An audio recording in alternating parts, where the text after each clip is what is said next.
Welcome to Reverse Mortgage Radio, hosted by Legend's very own reverse mortgage professor, Bruce Simmons. You have so many options with a reverse mortgage, everyone has a different opinion, and the government keeps changing the rules. You need to hear from the first certified reverse mortgage professional in Colorado to specialize exclusively in reverse mortgages, one of few in the state with the letter CRMP after his name. Bruce has the specific training and education you need to understand what you're buying.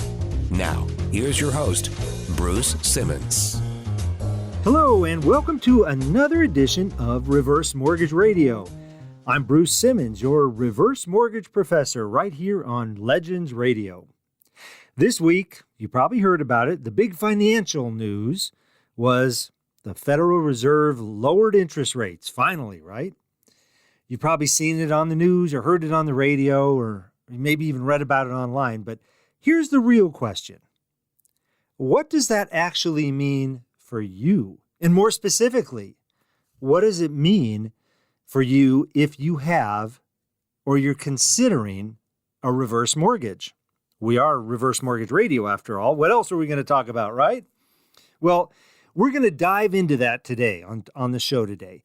And by the time we're done together here in the next 30 minutes or so, you'll understand exactly what the Federal Reserve controls, the difference between short-term and long-term rates, and how this latest move affects people who already have a reverse mortgage. So if you have a reverse mortgage, pay attention today.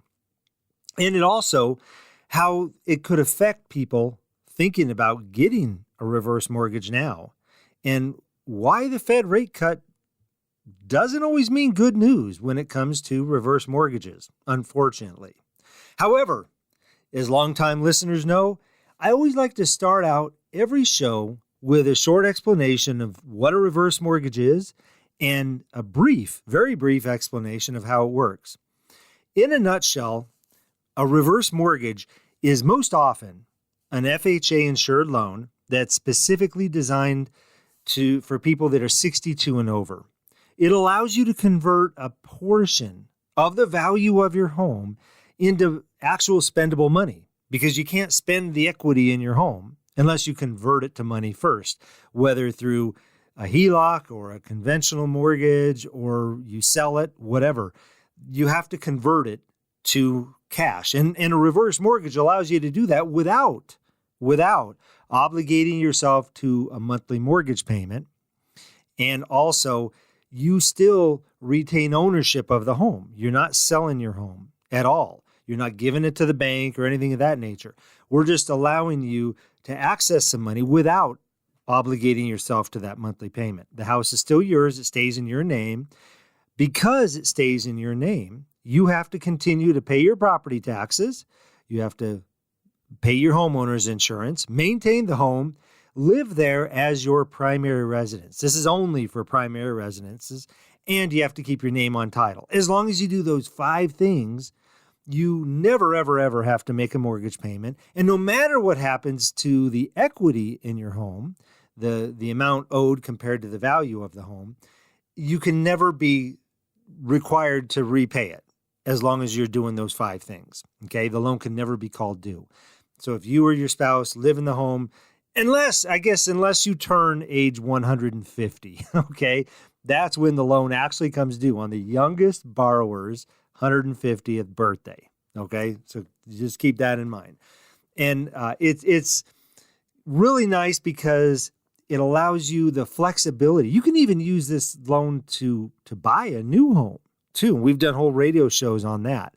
But the nice thing is that it allows you to access a portion of the value of the home without worrying about making payments. Now, some people say, well, reverse mortgages are risky, right? No. What's more risky? Let me ask you this. If you've got $1,000 mortgage payment and you've got to make that payment every single month, and if you miss that payment, you're at risk of foreclosure, right? Well, what if you just have to pay your taxes and insurance for $300 or $400 a month? And you save that money yourself, and you're earning interest on that money because you leave it in the bank. Then that's what's more risky, right?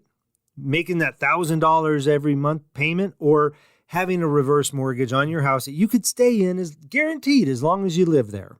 Just pay the taxes, insurance, maintain it, all that stuff. That's the key thing. So reverse mortgages are very safe. You don't give the house to the bank. The bank does not take your house when you die either. Your heirs inherit it. Excuse me. Okay, so now let's break down this interest rate cut. Actually, though, I'm sorry, I jumped the gun. If you have questions, any question about a reverse mortgage, please call me. I'm local here in the Denver metro area. You can reach me directly. Call my cell phone. I'm going to give you my cell phone number, 303-513-2748. 303-513-2748. If you text me, please let me know your name, who you are, and what your question is about reverse mortgages. And I'm really not a very good texter. Sometimes it's easier just to pick up the phone and talk, or I can type on an email quicker too. So I may ask you if it's okay to talk, because not all questions are yes, no answers with reverse mortgages or cut and dry. You text me and say, hey, how much can I get from a reverse mortgage? Well, it depends. It depends on the age of the youngest homeowner, the value of the home, and the current interest rate, what it is you're hoping to accomplish with a reverse mortgage. We don't loan 100% of the value. We don't loan 70 or 80%.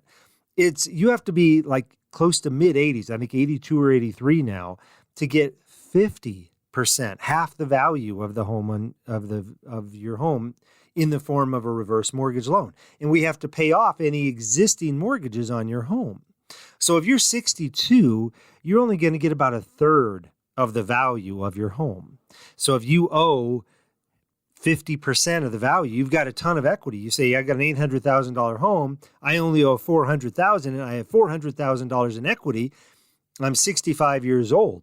Can I get a reverse mortgage? And the answer would be no. Not unless you pay the difference, because we're only going to loan about 32, 34, 35% of the value of that $800,000. And you have to pay off the or the existing loan on the house in order to get that reverse mortgage in place. And so anyways, call me. Feel free to call me at 303-513-2748. I still like talking on the phone compared to texting or other forms of communication. So that's always the best way for me. But okay, now let's break down what this interest rate cuts means for reverse mortgages. And I'm going to do my best to keep this nice and simple. We're going to break it down. We're going to answer those 5 questions. First of all, what does the Federal Reserve actually control? When we say the Federal Reserve, and I usually just call it the Fed, they have like one main lever. Well, they've got a few levers, but one lever they pull the most to try to control inflation and the economy and things. And that has to do with interest rates. People say, oh, well, the Fed cut the rates, so how does that affect me? The Fed controls one interest rate, and it's the overnight rate. It's called the federal funds rate. That's the rate, essentially, that one bank charges to another for overnight funds. So banks have certain collateral and cash requirements. And sometimes if they have too much collateral, they need cash, they'll borrow it from another bank overnight. And then they'll balance their books and stuff the next day. It's a big Ponzi scheme, really. I mean, it's a shell game. But basically, think of it like the rate of admission to the banking system's version of a sleepover.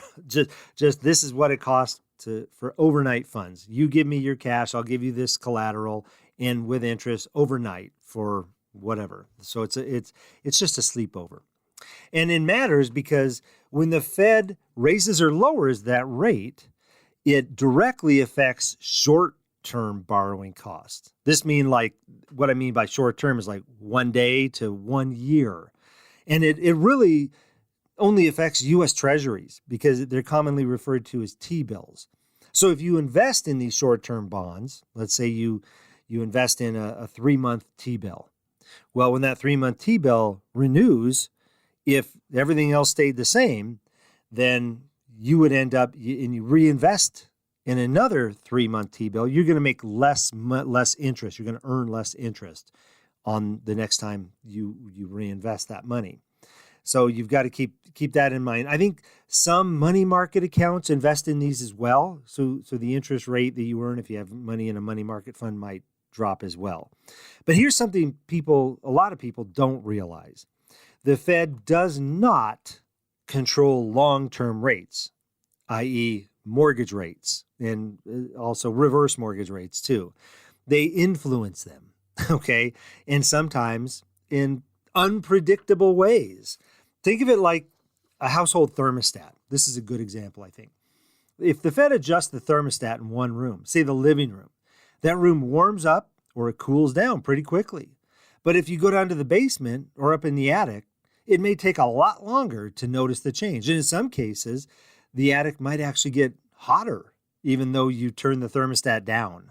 So that's the same relationship between the short-term rates, which the Fed controls, and long-term rates, which they don't control. So now let's talk about long-term rates, because that's where reverse mortgages come in. Reverse mortgages, basically, the amount that you can receive from an FHA-insured reverse mortgage, now that's called a home equity conversion mortgage, or what we call a HECM. That's calculated based on a long-term index. Specifically, we look at the U.S. Treasury rate for the 10-year Treasury rate. By the way, without trying to make things too confusing, the amount you can receive from a reverse mortgage is called the principal limit. Like if you go to a bank and you borrow $100,000, well, the $100,000 is the loan amount. With reverse mortgages, we call that same $100,000 the principal limit. I'm sorry, that's just the way it works with reverse mortgages. But let's say that 10-year Treasury rate is low. Then you, as the borrower, can usually qualify for a higher principal limit, meaning a higher loan amount. If the interest rate is higher, then the principal limit is lower. They have an inverse relationship. So the higher the 10-year rate is, the lower the amount of money you can receive, the principal limit. The lower the interest rate, the higher the principal limit, the more money you can get, okay? You might remember about a month ago on this program, I walked through exactly how we calculate how much money somebody can receive and how this works. That's called the expected interest rate. The expected rate is what we use to determine how much we can loan you. That's based on the 10-year Treasury index. That's a key part of the formula that FHA uses to decide how much money you can receive in a reverse mortgage. Now, if you missed that episode, you can check it out on my website at reversemortgageradio.net. reversemortgageradio.net. And I think that show aired on August 30th. So just 3 weeks ago or so. But go to reversemortgageradio.net. Check that episode out if you have questions about it. You can also download my free consumer guide there. You can check out how much money you can qualify for with a free quote. You're not going to get a bunch of spam email from that free quote either if you input the information in there. So please feel free to do that, or just simply give me a call at 303-513-2748. My name is Bruce Simmons. I'm the reverse mortgage manager for American Liberty Mortgage here in Denver. I've been specializing exclusively in reverse mortgages for the last 22 years. I've seen a lot of changes. And a lot of times when the Fed changes the rate, the expected rate goes down. Sometimes it goes up though. Okay, but we're going to get more into more details about that. Okay? So let's go over this again. So let's see. The big takeaway from this is that the Fed controls short-term rates, but reverse mortgage proceeds, the amount of money you can receive from the reverse mortgage, are tied to the long-term rates. And it's very important you remember that distinction, okay? Now, what does it mean for current reverse mortgage HECM borrowers? Let's think about this for a minute. Let's say you got a reverse mortgage a long time ago. Let's say 5 years, 10 years, 20 years. It doesn't matter.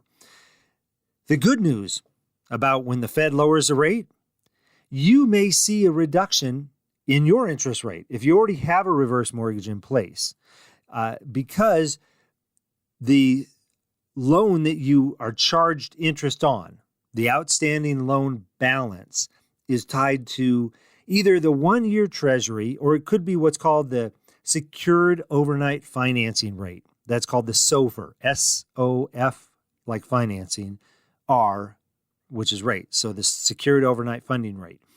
If you took your loan out prior to, I think, 2019 or 2020, you might that was probably the rate you're on now. This rate, or this is the index you would have had if you've had your HECM for more than 5 or 6 years. Okay, and these indices move more closely with the short-term rates because they're based on the 1-year time period. But there's a twist. Okay, I'm sorry to tell you this. That same interest rate also controls the growth rate on your line of credit. I've done loans for people in the past where specifically they own their home free and clear, and they just like having that line of credit. And when interest rates rise, they have a small loan balance, maybe $10,000 or maybe $20,000 or $30,000 is all they owe on their reverse mortgage, and they might have $150,000 or $200,000 or $300,000 in their line of credit. So if they see that line of credit growing at 6 or 6.5 or 7%, they're like, yeah, that's a good deal. Even though they're charged interest of 7% now on $30,000, the line of credit is growing at 7.5% on $300,000 or $200,000 balance. So in the long run, it works out to their benefit. Okay, but I do want to take a quick sidebar here because I think that, the line of credit is probably the most powerful and least understood features of the home equity conversion mortgage. If you set up a reverse mortgage line of credit and you don't use all the money right away, so let's say we qualify you for $200,000 on a reverse mortgage, but you only take $50,000 of it up front. That leaves an extra $150,000 that you could still access, but you don't need it right now, and you don't want to be charged interest on it. And I always tell people, if you're talking to a loan officer and they're telling you, hey, yeah, you qualify for $200,000 and you could take out $120,000 in that first year, let's set you up for that, but you only have a $50,000 HELOC you want to pay off, don't let them talk you into taking all that money out. Don't take any more money than you actually need, because then you're charged interest on it, and your line of credit is smaller now, so it's not growing as fast. It's a bad deal, especially you're being charged interest, let's say at 6% on the money you take out, but you can only earn, say, 1.5% or 1% from the bank if you put it in savings. It's not a good return, okay? Keep the money in the line of credit. It's 100% guaranteed by FHA, and you can access it anytime you want for anything you need. You don't have to answer any questions. You just say, send me the money. Show me the money, right? But so you leave that money in the line of credit. The unused portion is set aside, and it grows over time. It doesn't grow like a savings account grows. It grows the exact same interest rate that you're being charged on the money that you've actually borrowed, plus 0.5% interest. So let's say the line of credit, let's say your interest is 6%. Your line of credit's growing at 6.5%. Okay, and it's important that you understand this about line of credit. You're not earning interest. The line of credit growth is based on an interest rate, but as it grows, it just increases the amount of money you can borrow from the equity in your home. So if you take out $20,000 from your line of credit, let's say that your line of credit has grown by $20,000. You keep it for a few years, and it goes from $100,000 to $120,000. And you're like, hey, I'm going to take that $20,000 out now. That $20,000 means that now your line of credit drops from 120 back down to 100, but the loan balance, the amount of interest, your loan balance grows by $20,000. So you're borrowing the money, okay? And it works like a credit card. Think of it like this. If you have an $8,000 limit on your credit card, and your credit card company says, hey, congratulations, based on your good payment history, we're going to raise your limit to $9,000. That extra $1,000 wasn't free money. you didn't earn interest on it, or it's not interest you've earned. It just is money that you can borrow, more money. Okay, that's the way a reverse mortgage works. You're not earning interest on it. I hate it when people say that, and that's kind of my pet peeve, and I'll get off my soapbox here. All right, but let's say, like I said here, let's say your interest rate that you charged on your loan balance is 6%, and your unused line of credit is growing at 6.5%. That means if you had $100,000 in that line of credit, a year later you'd have $106,500 available to you. Now, if you take that $6,500 out, you're going to be charged interest on it. But then if you leave it there, the next year, your loan balance is going to grow even more, because now that 6.5% growth rate is based on 106.5. Okay. And you just have to realize the importance of this. If you leave it there for 20 years or 30 years, and then you need it for long-term care or a house emergency or whatever it may be, let's say the value of your house drops. That line of credit can never be closed out as long as you do those 5 things: pay your taxes, insurance, maintain the home, live there as your primary residence, and keep your name on title. Do those 5 things and you can never be kicked out. You could owe more on the house than it's actually worth and still have $100,000 in the line of credit, and that $100,000 will still be available to you. It's a fantastic deal. All right, let's go to the fourth part now. By the way, too, if you have any questions about reverse mortgages, please call me. My name is Bruce Simmons, and you are listening to Reverse Mortgage Radio. My number is 303-513-2748, or visit me online. And if you just tuned in, you can hear this whole podcast next week on my website at reversemortgageradio.net. But now, I want to shift gears for a second and talk about people who are considering a reverse mortgage. So we just talked about people who already have a reverse mortgage in place and the benefits of having a lower rate. Well, actually the double-edged sword, I guess, of the interest rate lowering. But with a reverse, people who are considering a reverse mortgage, the key factors to remember is that expected interest rate I mentioned earlier. That's based on the long-term rate. Remember, the 10-year Treasury index. So here's the important connection. The lower that 10-year Treasury rate is, the more money you can receive from the reverse mortgage. The higher it is, the less money you can receive. So you might think, well, the Fed just cut rate. That should help, right? Well, not necessarily. And this is where history kind of gives us a lesson. We don't have to go back very far. Let's just go back 1 year. Last year, the Federal Reserve cut interest rates 3 times. I don't know if you remember this. September of 24, they cut the interest rate 0.25%. Then in November, they cut it 0.5%. And then in December, they cut it another 0.25%. You'd expect long-term rates to go down, right? But what actually happened? And I need to, I think I'll screen print how the rates have changed on this and attach it. I need to remember to do that. But basically, the 10-year Treasury, it started out in September. On September 16th of last year, it was 3.6%. By the end of the year, after the Federal Reserve cut interest rates by a full percentage point, that 10-year Treasury went from 3.6 to 4.8%. That's an increase of more than a full percentage point. The exact opposite of what most people would expect. And why did that happen? Because long-term rates move based on things like inflation expectations, investor demands for bonds, and global economic conditions. I mean, there's a lot of things that go into play. It's got a lot of moving parts.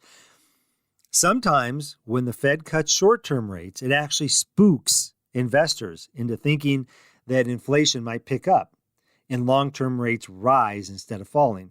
Think about it this way. If you're investing over a 10-year time period and the interest rate's 3.6 and you see these Federal Reserve cutting rates, well, that may cause inflation, and you may not make, if inflation is 5% and you're only earning 3.6 on this 10-year Treasury that you bought from the government, well, that means you're going to lose money because you're earning 3.6, but inflation is 5%.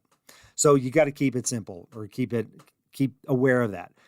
A Fed rate does not guarantee that reverse mortgage loan amounts, the principal limit, is going to increase. It could, but it could be the exact opposite. So now let's bring this all together and wrap it all up.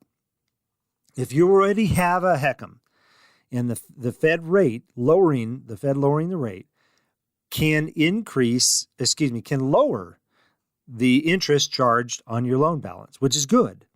But it also lowers the growth rate of your line of credit if you have one. That's the trade-off. That's a double-edged sword. If you're considering getting a new reverse mortgage, a HECM, a home equity conversion mortgage, what really matters is where the 10-year treasury goes. If that long-term rate drops, your loan amount, the amount that we could loan you, may go up. If the 10-year treasury rises, your loan amount, the amount I can loan you, may go down. And the Fed cutting short-term rates may or may not influence that. We don't know. It's a big gamble. Throw the dice and let's see what happens. There's no guarantee one way or the other. So far this week, the rate cut really has not had much of an impact one way or the other on the 10-year treasury. I follow it every day. It's ticked up a smidge. Hopefully it's not going to continue to tick up. That's the thing. The other thing to keep in mind, too, is that so much of this is based on investor expectations. The rates for the last month have been dropping. The 10-year treasury rates have been dropping in anticipation of this cut. So the cut this week really had no impact one way or the other, at least not yet. Let's stay tuned, okay? I have people call me all the time after the Federal Reserve cuts rate. How does this affect my loan? Or is this going to affect how much money I could get? Well, not the actual cut today, but the expectations for the last month or two could or could not affect it, okay? I know it depends. That's my favorite answer for reverse mortgages. But this is why working with someone who really specializes in reverse mortgages is so important, because the headlines don't always tell you the whole story. You need someone to connect the dots for your personal situation. And honestly, my crystal ball is a continual fuzzball. Actually, I should call it a fuzzball. I never know what direction rates are going to go, or sometimes even the impact that it's going to have on the long-term rates. But here's the bottom line. The Federal Reserve controls the short-term lever, but it's the long-term rates that determine your reverse mortgage borrowing power. So don't let the headlines make your decisions for you. Get the facts. If you're curious about how today's interest rate environment affects your reverse mortgage, whether you already have one or not, or you're just thinking about getting one, you need to give me a call. I'll walk you through step by step, no pressure, no obligation. My number is 303-513-2748. 303-513-2748. My name is Bruce Simmons. I'm the Reverse Mortgage Manager for American Liberty Mortgage. And you can also visit me online at reversemortgageradio.net. reversemortgageradio.net is my website. You can hear the whole podcast, be up there next week. You can download my free consumer guide. You can watch videos of testimonials from actual customers of mine, all that stuff. But my name again is Bruce Simmons. I'm your reverse mortgage professor here on Legends Radio, and you've been listening to Reverse Mortgage Radio. Until next time, stay informed, stay in power, and remember, your home is more than just your house. It can move you forward in reverse. Call Bruce Simmons today. Ask about his free Colorado Consumer Guide, 303-467-7821, or reversemortgageradio.net. Bruce will come to you anywhere across the Front Range to make sure you understand how reverse mortgages work. Regulated by DORA, NMLS number 409914. American Liberty Mortgage is an equal housing lender.